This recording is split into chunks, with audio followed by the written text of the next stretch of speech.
بیا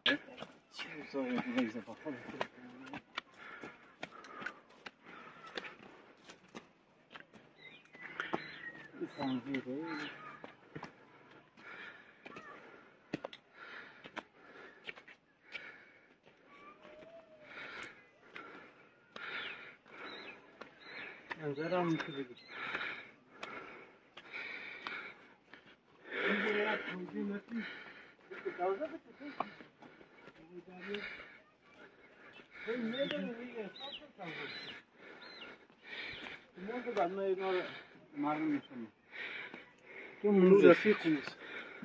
اونو رفیق نیست دیگه ایسر یک فیلم بگی یک توضیح کوچه بود اونو احساس الیاس اونو احساس این منظره بیا آقای دریا اینجا میگن که کوتل عملی اینجا که ایستادیم اینی حولی از مرحوم خدا رحمتش کنه سید حسن معروف به سید حسن باتور خدا رحمتش کنه که این مرحوم سید حسن باتور ملا حیدر که فعلا زنده است کاشان تشریف داره حاجی نبی و غلام رضا اینا به رحمت خدا رفتن این طرفمون حولی آقای پیر که حولی اولیه بود از رحمتی محمد خب خدا رحمت کنه از اون محمد یک کسی به نام سید ظاهر مانده که اون به نظرم ایران است اونو حولی بلندکی به سمت دست چپ حولی بود اولش ای خدا رحمت کنه از کاکای رسولم بود بعد این فروخته شد مرحوم اسمت کربلایی بعد اسمت کربلایی این فروخت برای مرحوم خدا رحمت کنه سید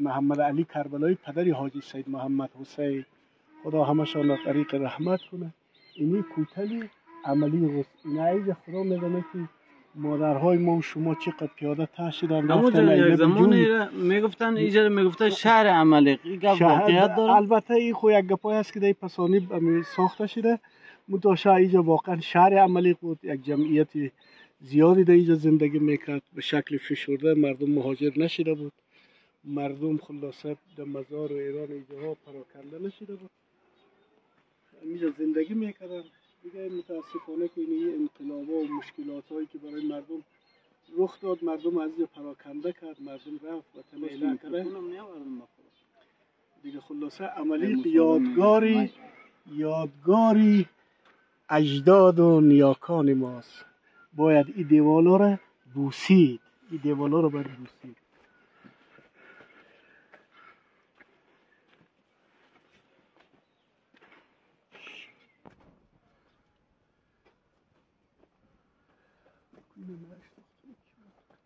سلام علیکم تو چوپانی چطورایی چی دم داری اولت خوبه خوش هستی گوسفند قش میگویی خوب میکنی قش گفتن و عبادت است نه خانه را چی میکنی اونمو که گوسفند قش میگویی امروز عید قربان است خب به اصطلاح امارت اسلامی امروز روز اول عید قربان است فکر کو که همو قش گفتن و لبیک لا شریک لک لبیک هست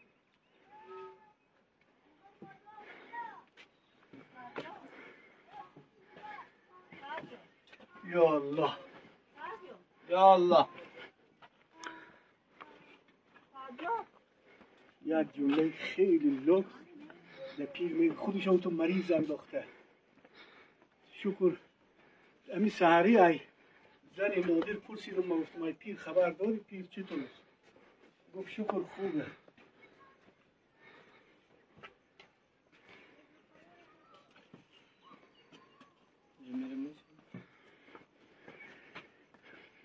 ای خری پیرم اینا مامای هوا مثل مامای لنگری هست. این خانه سلام علیکم. خودت در مریضی زدی پیر. سلام علیکم. علیکم السلام. اپا خوبی؟ شما خوبی رو انتا خوبی خوش هستی؟ سلام آمدن. اون نوشته چه اون داره خوبی میشونه؟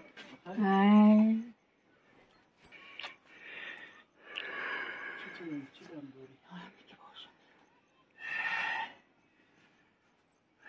اینو میشناسی؟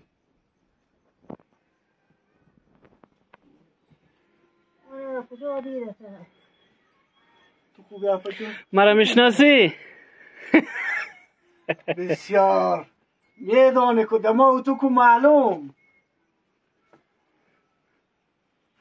ماما جان چطوره؟ خوبی ماما جان بخیری؟ خیلی خوبه؟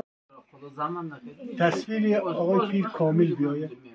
همیشه پیش اون پیش اون سید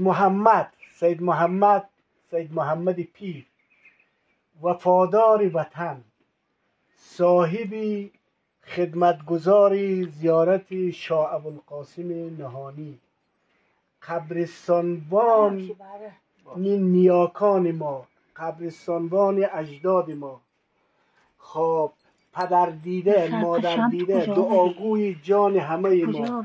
هر کسی که این تصویر مینگره، این صدا را میشنوه، برای سلامتی آقای پیر و خانومش یک صلوات در گردنش دینوس که بگه اللهم صل علی محمد و آل محمد. ما و شما یک گپ داریم در زندگیمون، میگوییم قدردان. هم آقای پیر قدردانه، هم خانومش که مادر ماست قدردانه. خلاصه قدردان، آدم نیک، اینمی وطن نگاه کرده. خداوند انشالله که همه مریضا را شفا بیده، آقای پیر هم شفا بیده، اون برادر خانومش هم شفا بیده. دیگه باز هم یک صلوات بگیم اللهم صل علی محمد و آل محمد. ای خودت هم بیامرزه. خداوند این جوانا را دعا کو، او پیر دعای تو را خدا قبول میکنه. خدایا بگو خدایا به حق حضرت زهرا مادر در نخ جوانی اینا گره نغلطه. این جوانا را خدا نگاه کنه. حالا مرا معرفی کدو. سید محمد حسین، داماد سید محمد الله مرحوم حاجی ملا محمد حسین، پدرش سید ابراهیم استا از الله.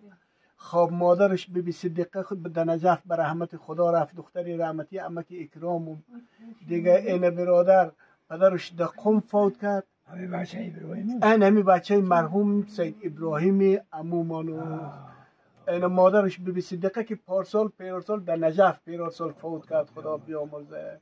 این سید محمد حسین خانه و کار و کسمش در کابل است.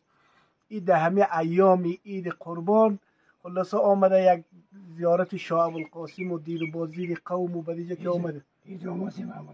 این داماد سید محمد الله مرحوم حاجی ملا محمد حسین.